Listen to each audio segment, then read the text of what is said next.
Opening that up. Does You that matter? You could hear that louder than anything else? Pretty much. Whatever. It's working. All right. Found a guest. Found a co-host. Yep. First time. Just like old times. Long time listener, first time guest.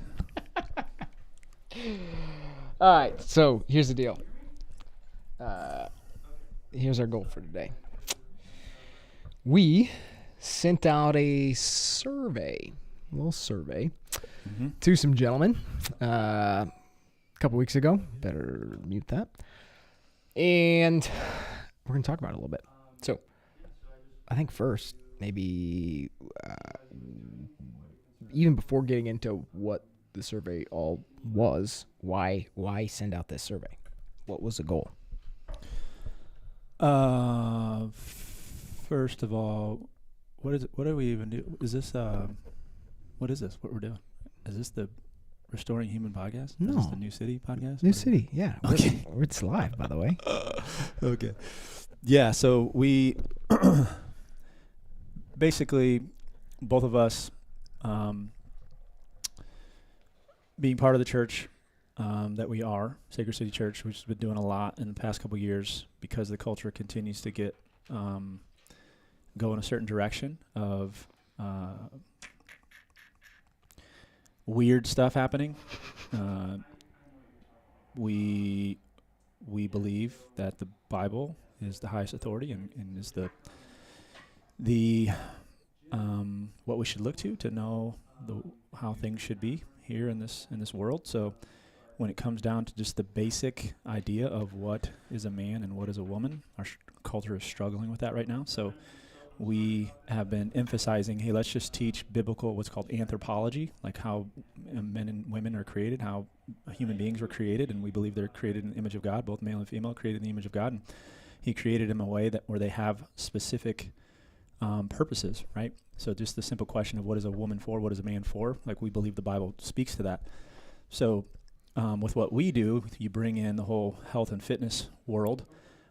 There's some specific things that we've been trying to communicate to men in the church. Well, we wanted to kind of partner with that in a sense, or just come in alignment with that in helping call men up into the role that they've been given, specifically as leaders, and leaders of themselves, leaders of their families.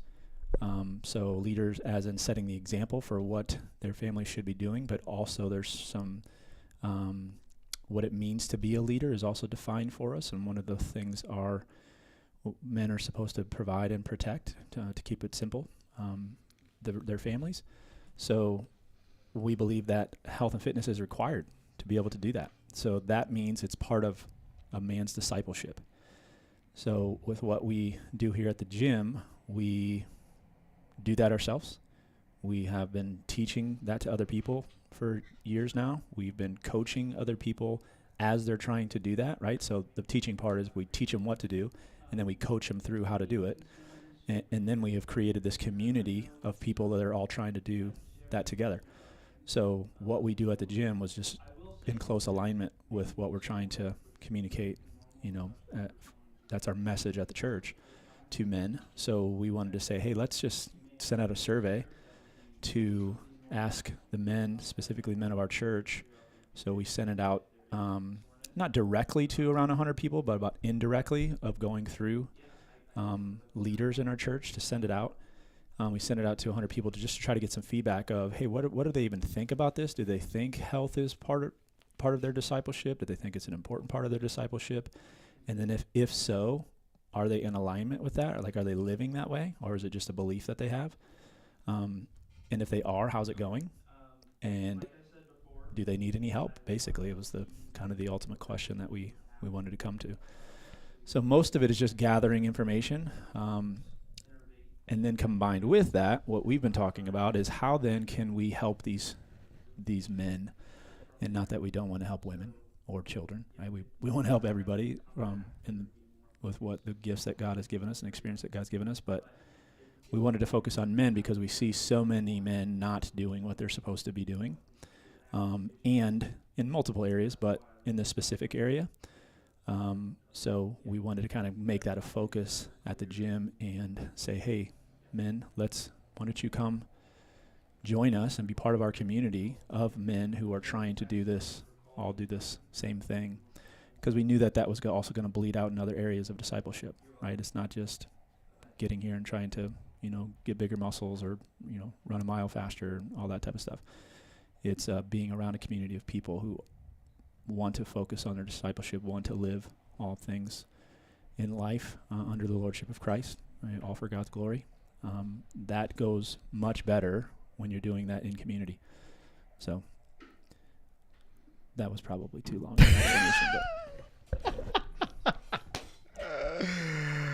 Oh yeah, that was a long answer. Great though. I think the main thing I would add to that is that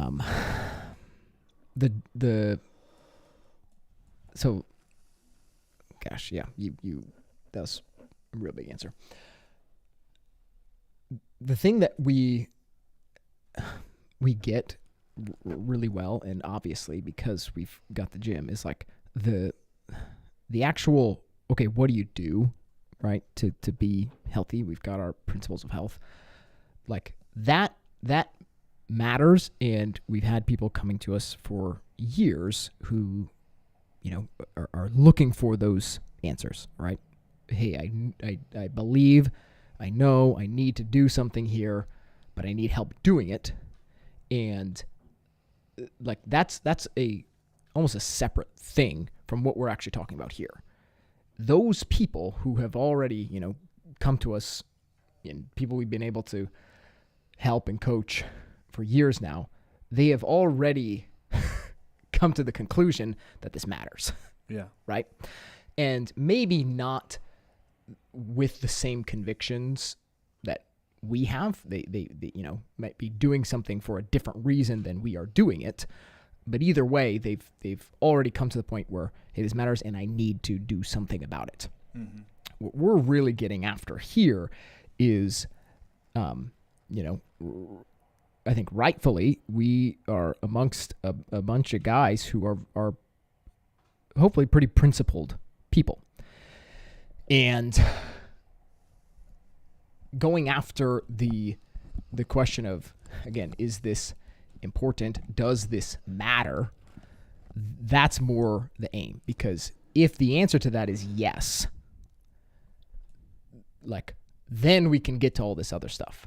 Mm-hmm. But that critical piece of, hey, this actually is important, right? As important as you being a person who knows your Bible, you being a person who is, a regular attender of the gathered church, like all these things that, because people believe that these are important, because they are principled people, now we're going to develop good rhythms in, these lanes and with these practices, whatever. Mm-hmm. It starts with understanding that this is important.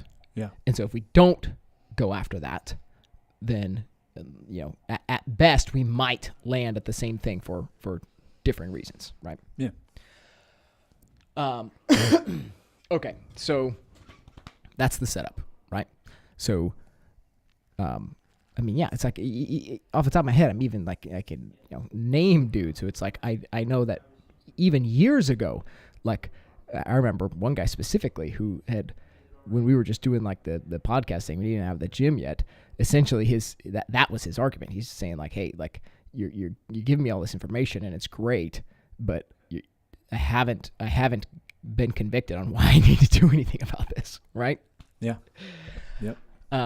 So that's really our goal. We've had that conviction for a long time, and we're trying to lean into it heavier, because regardless of what you do, and this is actually a twofold thing, regardless of what you do, you are an embodied person, and that means that your vehicle by which you're going to do anything, right, is your physicality. That matters, right? We are not just brains on a stick, and even if you were, that stick, the rest of your body, affects what even happens in your brain, right? And so, even if you don't have a physical job or anything like that, we're saying, hey, like you can't just completely ignore the physical realities of life, right? Right. Yeah. So let's where is that? Let's actually get into some of the questions we actually did ask. Mm-hmm. All right. So question 1 is, and we're already going to go off on this one. Do you believe physical health is an important element of your personal discipleship? Do you know what I'm about to say? Maybe. This word right here. Right. Everybody got caught up on. Well, I don't know about everybody. I was just going to give up much. the statistics here. Again, we tried to get this to about 100 men. We got about 30 to actually respond to it, which, I mean, benefit of the doubt, I guess. 70 men just didn't have the time to do it. Or, what does that say? Why they couldn't even just fill the survey out. But of the 30 men who did it, 2 of them put yes, no. Like, I think those are the ones that said, what do you really mean by important? Mm-hmm. And then only 2 said no, that it's not an important. So that means the overwhelming majority of the men that we asked did believe it was important. Did believe it was an important aspect of their discipleship. And maybe they misunderstood the question, and with whatever you're going to say about important, maybe they were thinking differently about that. But they at least see it as an aspect of their discipleship. Right. And kind of the thing that we've talked about since then is like, it's almost redundant. It's almost redundant for us to say important and discipleship and say there's something, not important, some kind of hierarchy. Right. Yeah. Right. Yeah. To say that something is, and I know this was part of the argument for some guys, to say that it is an element of discipleship. This is 1 square inch of life in which Christ claims as mine. Mm-hmm. And then to say it's unimportant, right, is that Right. oxymoron that Right. doesn't seem to compute at all. Yeah, that was my answer too when we got that feedback, was that they don't see it as an important aspect. Is, I think they were doing a comparison there, right? When they think about biblical knowledge, or are they actually attending the gathering? Are they in community, living out life in community? Those type of things. They kind of see those as more important, and maybe you could make an argument for that, but it doesn't mean that this aspect is not important. Right. If it is an aspect of discipleship, then it is important, because we are called to live all of life to the glory of God. Right. And so I guess to the credit of that argument, I would say we would rank certain things in some sort of hierarchy. Okay. Like, so I'm not discrediting that there's no elements of life that are more important or less important than others, right? So one of the things that we're also kind of just the frameworks that we're kind of leaning into is this idea of different spheres of responsibility, right? And so if you are not governing yourself well, you're not going to do a good job of governing anything else well, right? Right. And so, yeah, we would say it's more important for you to be doing something well in your own life or within your household before we're starting to peel the curtain back on what's happening, at your job or something else, right? Yeah. Unfortunately, with that type of categorization, this is a piece of self-rule. Right? So yes, maybe within your own self-rule, sure, I'm gonna say it would be more important for you to be a man of the word than to be a man who can squat. However, I'm not going to be so short-sighted to say that that's where I want you to stop. Right. I want you to take care of your body because I know that you're a more useful tool in the work of expanding the kingdom of God, than otherwise. Right. Yep. I mean, and just even on that same point of saying that, I think maybe spending time with God, right? Time of prayer, time of reading my Bible, like those are the important parts of my discipleship at this particular time. If they were seeing it as, time sensitive, I would say, did you come up with that on your own? Or have you sought wise counsel on that? Sure. Is this something that you have opened up to other, brothers, sisters, or leaders to that is what you believe is the important aspect of your discipleship, or are you willing to receive some pushback on that and say maybe that is not accurate? Yeah, and maybe it is worth saying that there's certain people who I would say this is a more this word important is just, it's unclear. I'll give it that. So I would say somebody who is really deep into sins of laziness and gluttony, and they've got a long list of disease that they're dealing with. Yeah, I would say this is probably a more important area of life for that person to take dominion over than somebody who's doing generally well, right? Right. So okay, I'll give them that. Yeah. All right. So the line of thought here is, okay, if you're saying no, right? If you're saying physical health is not an element of personal discipleship, we ask the question of why, right? Did you mark any of the reasoning there? No, I don't have any. I think we kind of did that justice there.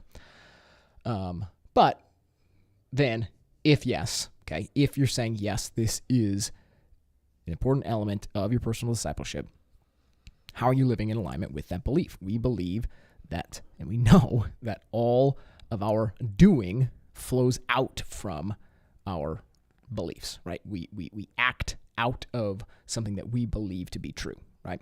And so we can call that the desires of our heart. What we love most, we are going to act upon, right? Yep. And so although we may cognitively be able to say something, right, or confess something, we essentially can test that belief by looking at our actions, right? Looking at how is that actually shaping who we are and what we do. Yeah. And so then kind of the next question from there is, okay, if you are not living in alignment with this belief, like, why not? Like, if you do believe this, we're going to assume that you've tried something, right? You've done something to attempt to, whether it's eat better or exercise or, get to bed at a better time or have, whatever it may be, you probably tried something. And then the second question is, hey, if you're not living in alignment with this, that means whatever you did try didn't work. Right. Right. Yeah. I mean, as I'm just thinking, as we're going through this, how are you, because I'm trying to think through some of the answers that we got of how you're living in alignment with this belief. And from our perspective, again, not trying to claim complete expertise in this area, but we would have more knowledge in this particular area than other people who have not just been in this world for a while. The typical answers were, I try to watch what I eat, mm-hmm. and I try to exercise, which, again, I would want to say, what does that mean? Right. So there's a component of, even if you do believe that is part of your personal discipleship and you do believe that you're trying to live in alignment with it, maybe there is just an ignorance of what actually that's supposed to look like. Mm-hmm. That would then equal living in alignment with it. Now, I think there is great, right, that you have that belief and you're attempting to live in alignment with it. But if you don't even have the proper definition of what living in alignment with it Right. is, then now you're going to struggle, right? It's not going to go well. And that also makes it more difficult to stick to, because you don't even know. So you don't know what to do in the first place. So even if you knew what to do, trying to do it is really hard. But if you don't know what to do in the first place, Yes. then success isn't Yes. going to happen. Right. Yep. Yeah. So it's like one of the things that comes up often is I think a lot of people think, okay, to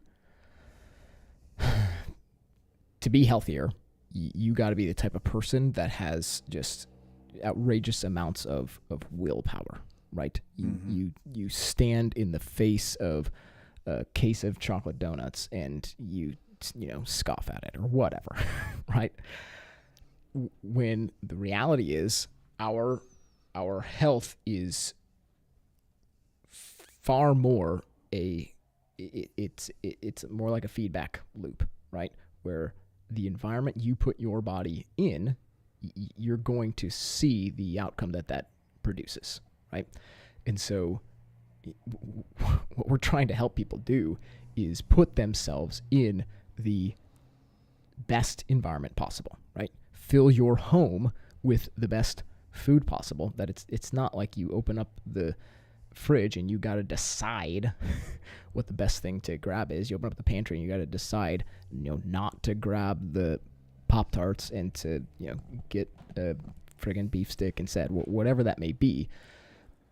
The goal is that we'd be able to put good thought into things after having, a good amount of learning, gaining knowledge, seeking that education, to be able to make wise decisions and then set yourself up for success, right? Mm-hmm. Like that's the goal. The goal is not that you have this additional layer of just friction in all these different areas of your life, right? One of the reasons why we have the structure of the gym the way we do is it is set up to help the most amount of people have the most amount of success as easily as possible, right?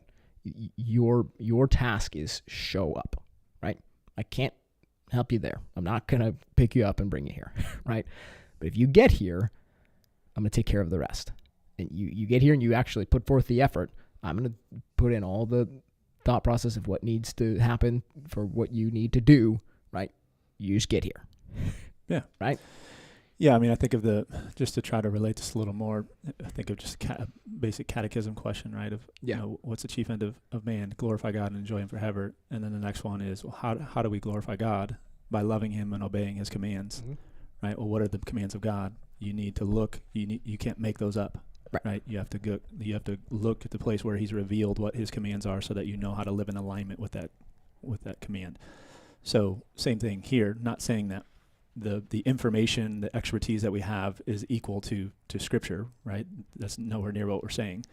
But we do have some expertise in this area, so we could be helpful in, at least when we say live in alignment with health being part of your personal discipleship. If you don't really know what health is, right, then just like you wouldn't be able to obey God's commands, you wouldn't be able to love and obey his commands, therefore you wouldn't be able to glorify God. You're not going to be able to stay in alignment with your belief of, yes, this is an important part of my discipleship, if you don't even really know what health is. Right. Yep. Yeah, it's great. Okay, so here's maybe the bulk of what we wanted to get to. The next two questions are, it's kind of a riff on something I ask people, in my first meeting with them. They've got questions about the gym. These are the little pen names I give these are prison and dream. So the first question is, hey, what isn't working the way you would like it to as it pertains to your physical health and fitness? So then on the flip side of that is, hey, using your imagination freely, what would you love to have happen? What what is your vision for what this could look like, or at the very least you wish it could look like, right? And this is where we start to uncover some of those actual beliefs that people have, right? And some of the maybe objections people have to actually doing something about this, right? Did you have some of that stuff marked off on yours, or do you want to open some of these up? You can open it up. Do you remember off the top of your head what's a good one to look at?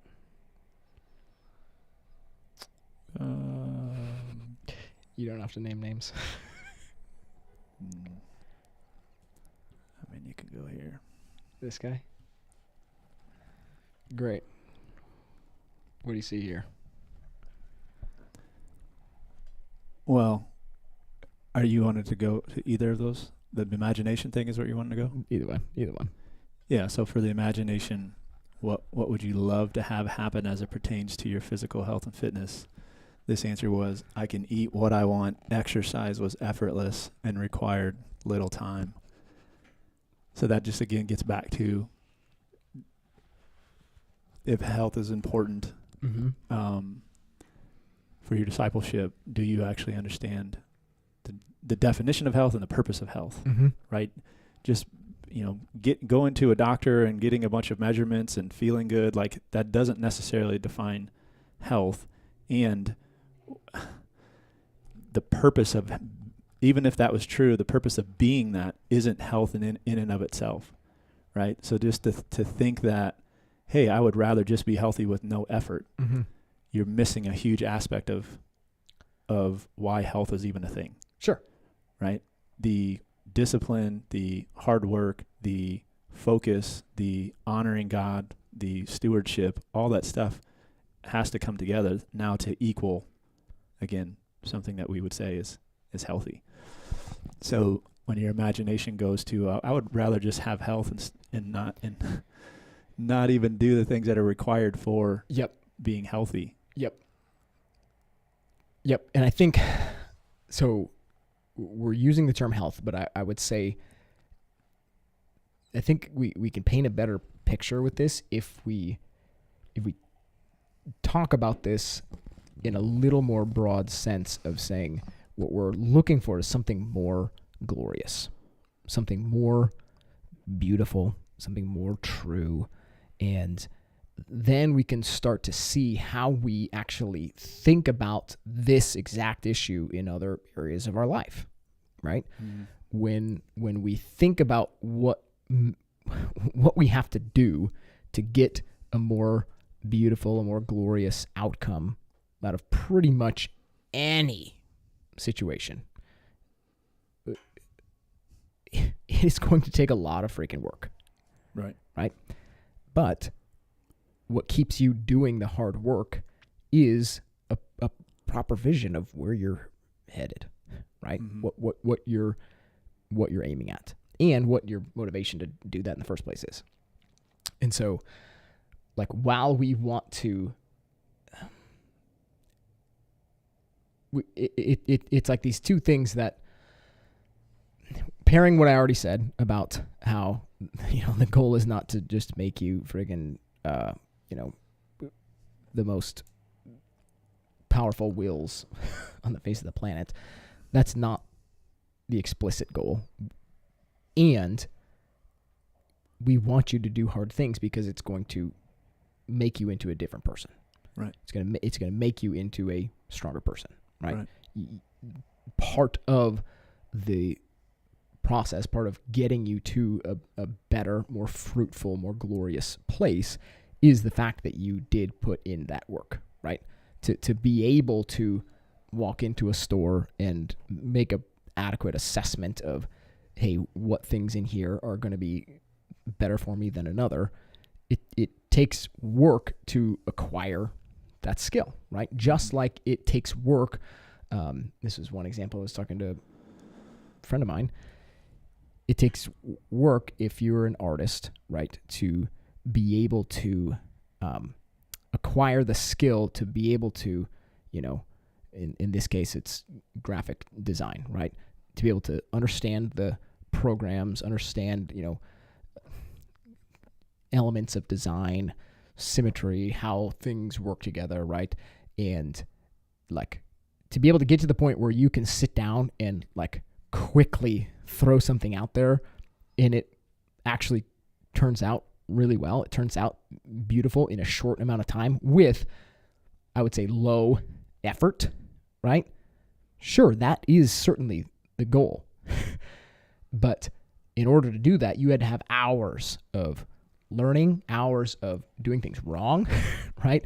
Lots of time developing that craft to be the type of person who can do something glorious, and it didn't necessarily cost you, a full day to do something, right? We get that in so many other areas, but yet I don't know if we just don't have the vision for it in this area, or yeah.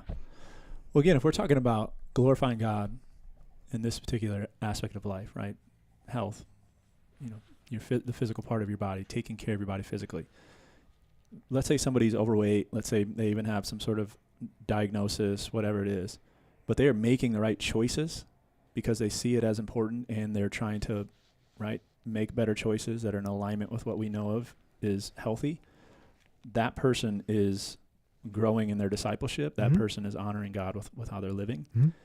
Compared to somebody who might, look like they're extremely healthy, maybe never have anything wrong with them in terms of they never get sick, they don't have any diagnosis, any of that type of stuff. They can eat whatever they want. They don't have to exercise, but they look perfectly fine. That person isn't living in alignment with taking care of their physical body. Yeah. So that's not what we're talking about, right? We're talking about what do you believe, and then how are you living out of that belief that's in alignment with what God's called us to. Right. The actual, the what somebody looks like, the result of whatever they've done isn't necessarily evidence that they're living in alignment with what God's called them to. Yeah. Yeah. That's good. Now, that's a potential benefit, right? If you start living in alignment with that, then you more than likely are going to look better. But that's not the measurement of are you growing in discipleship in this particular area? Yeah.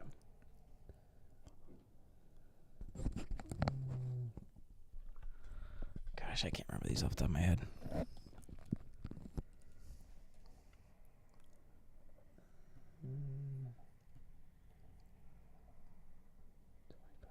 Okay. Yeah, this is a good one. So a common response was, okay, what isn't working, right? What's keeping you from doing something about this? And lots of guys say, hey, schedule, right? It's not a high priority. Other things, other responsibilities that I have are, taking precedence. Like, I'm viewing other things as more important. And again, we don't want to say, hey, this is more important than you being home for dinner with your family, right? Actually, our class schedule says the exact opposite. We don't do classes in the evening because we want you to be home with your family, and we're going to be home with our families, right? And so the place I mentally start with this is, again, it's very short-sighted to think that you can continue to do these other things well that you see as more important. You can continue to do these things well and basically, let your body just deteriorate, right? Yeah. Like, that's not true. And unfortunately, we say this a lot, the human body can eat a lot of Pop-Tarts before you start to see the effect of what eating Pop-Tarts does for you, right?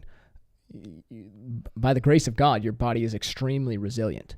But the reality is, if you're getting to 55, 60 years old and, you're spending all of your time at doctor's appointments and, managing all these symptoms you've accumulated over years, like, that is taking you away from all these things that you're saying right now are so much more important than taking care of your physical health, right? And so even if we have to take it to that extreme, right? Not even talking about, hey, what you're able to do now, right? How effective can you be now if you were a more resilient person, more optimal, physical specimen. We take it out to that greater degree and say, hey, you might be losing out on 30 years of effectiveness if you continue along this course, right? Yeah. Yeah, I mean, I don't even know if I want to speak to this one. Let me know when you decide. It's just... So if you've read the book Boniface Option, if you haven't, I think you should. If you have, then what he's talking about is he's talking about how our culture has basically transformed everything, and it has us living in such a way that keeps us basically slaves to the culture, right? It is trying to move us so far away from honoring God in all things that we're kind of blind to it now because it's been happening so much, and it's just ingrained into us. So to me, just the whole time thing is just right along with that. How many things are we doing in our day that if we actually thought about it, we would hate that we do them? Yep. Right? How many things are we doing in our day if we looked at it and we were like, I probably shouldn't have done that. Right? And I'm not saying that you can't, right? Entertainment, I'm not saying you can't do that.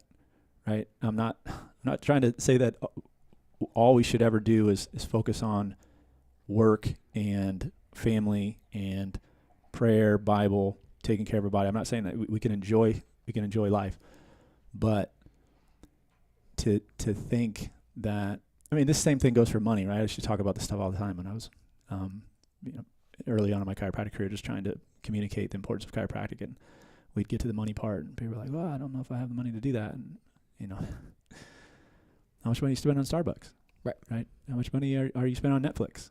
Right? How much? So all this type of stuff of, we say we don't have it, but then we're giving our money to things that maybe aren't as important, or I would say for sure aren't as important. Same thing with our time, right? It's just it is an excuse to continue to avoid doing something that is hard. Working out, eating right, sleeping well, focusing on your health is hard, and we figure out all kind of reasons to not do it. And the time one is the most common. And I'm sure we'll get to a money one too at some point. But those are kind of the two things. And I'm not saying that there's never a situation where somebody does not have the time to do it, or the money to do it. But I'm saying most of the time it's just an excuse to avoid doing something that's difficult. Yeah. So, okay, maybe, yeah, kind of bridging off of that. There's one piece of this time thing that is essentially the argument of, hey, I'm not doing anything and I don't have time to do anything. Okay. There's also another piece of this argument that is, hey, I am taking care of myself, and the most efficient way to do that is for me to be in my garage, and I can go straight from my bed to the squat rack in 2 minutes after I wake up, and I can be showered and on my computer under an hour, right? Whatever that might be, right? Mm-hmm. And to say that your time is so limited that you need to do something like that, versus, so what would be the the benefit of doing something here versus doing something on your own? Because I would say that, hey, if we actually do have some element of hierarchy here, some element of, yes, certain things are going to be more important, right? So you taking care of yourself as far as your physical health, yes, like that is an important, super important element of you being able to be effective in whatever else it is you're doing, right? But is that more glorious than what we can potentially do together here in an institution like what we're trying to build, right? And can you be the type of person who is actually starting to take that outward, right? To essentially evangelize with something good that you have experienced, right? And that's actually, what we see all over the place. That's really the fullness of experience of joy in pretty much anything we do, is this joy, this glory not ending on myself, but now this kind of spreading outward. Right. Right. Right. Yeah, you might be somebody who, again, sees discipleship as important, or discipleship sees, you're focusing on your physical health as an important part of your discipleship. You may be living in alignment with that. Like you said, waking up, going into your garage and getting a workout in. That's phenomenal. And I would say, like, you've hit the basics, right? That you are doing what you should be doing. And I don't think you're not in sin. You're not doing anything foolish, right? There's nothing to necessarily call you out of, but is there another level to that, right? Now can you, so especially at Sacred City, we talk about identities and rhythms, right? So we want to be living the rhythm with the people of God and the people outside of the people of God. So we could invite, we talk about, if we're going to have a celebration, we would invite people from our community and people who are outside of our community. So now they've been brought together and they're doing the same thing with us. Recreation is also one of those rhythms, right? So if you are working out, are you doing it by yourself, or are you inviting somebody into that, or are you going somewhere to do it with other people? So that's kind of what we're trying to create here. Is we want a bunch of people doing that, right? We want a bunch of people doing what they're supposed to be doing in terms of, for themselves personally, taking care of their bodies, leading in that way, but also doing it with other people to invite people from their community into it. And then also they're coming up against people who are outside of their community. Yeah. And like, to be like super frank with this, like, here at the gym is one of very few opportunities I have in my life, like, where that really can play out, right? Like, I'm really not doing much else that is much of an opportunity to do that, right? Yep. And so it's like, unless you are intentionally doing that, yeah, right? You're the one putting on the celebration where you're inviting people, and some people do that. Some people are phenomenal at that. Yeah. Again, continue doing that. What we're saying is we're creating that for people, and they can just come participate in it. Yeah. So that aspect of it is kind of for the person who is already doing what they're supposed to be doing, but then can they take it to another level? Mm-hmm. Doing it with somebody to be living. It's a part of just living life with that person, but then it's also a missional aspect of showing people how the people of God live life with each other. Yeah, and like, to this type of person, like, you might be the exact type of person that one of your good friends really needs to be able to have success in this area, right? Like, you could be the type of person where, hey, like,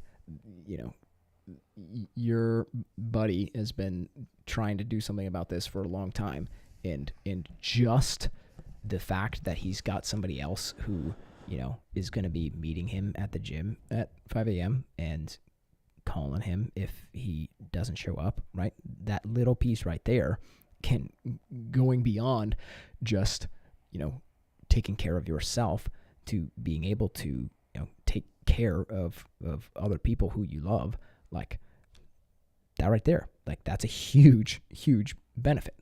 Absolutely. Yep. Did you have more to say about the money stuff? Probably not. Yeah, it's the same kind of idea, right? Like, stuff costs money, right? We couldn't we couldn't do this if I can't do this for free, and the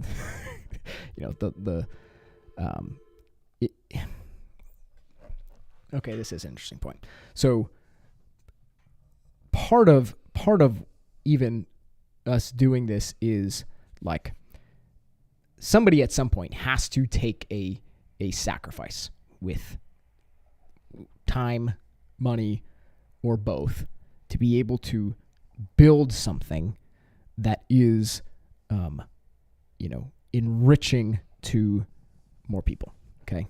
Like you look at pretty much any building of an institution, it is going to take large amounts of sacrifice from people to be able to do that, right? If you've got boatloads of money you can throw at it, sure, you might be able to do that. But in reality, most of those things, it's going to take tons of time and sweat equity, right? To build something good, right? But also for that thing to flourish, it has to kind of land in a more sustainable place, right? And yeah, money's always going to be an element of that, right? Like, looking at stuff like, hey, sending your kids to a good school, right? You want to be able to do that, and if it isn't well funded, it can't exist, right? So it's like, okay, yes, money is a factor, yes, but is it something that should be this kind of like dead stop? No, we want to. We're not, this idea of zero sum thinkers. We're not the type of person who says, hey, I've only got this amount of resource to be able to, dish out effectively, and I have to be super conscious about, only, biting off what I can chew here, blah, blah, blah. The reality is we want to be thinking about expanding that greater, right? I want you to become a better human being, to go out and be able to do more things, right? To be a more effective person. And now all of a sudden, if you're even just looking financially, if you are a more optimal physical person, right? Yes, the greater vision there is that you would become more successful in other areas of your life as well, right? Like we are not like siloed people. Generally, you look at high performing people, and they're like also kind of moving the envelope in multiple other areas of their life as well, right? Because like the other way of saying it is, the way you do one thing is the way you do everything, right? That's what we want for people, right? Yeah.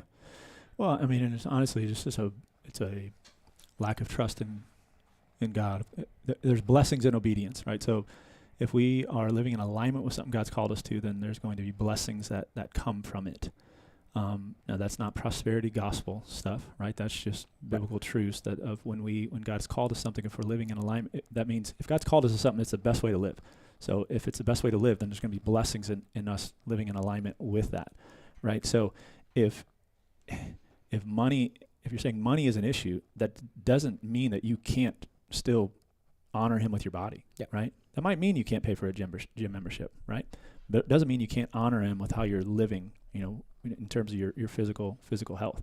But if you don't know how to live in alignment with what God's called you to in terms of your physical health, then now that requires you to probably spend some money to get some help with doing that, right? And so then that would still be in alignment with what God's called you to, which then you can expect blessings to come from that. So I think it's just, unfortunately, it's an excuse that people use to avoid doing something that they're supposed to be doing. And maybe this will be helpful for some people, but like, I have the knowledge to know what maybe, like, if finances were not an issue, like the diet that I would craft and create might look a certain way.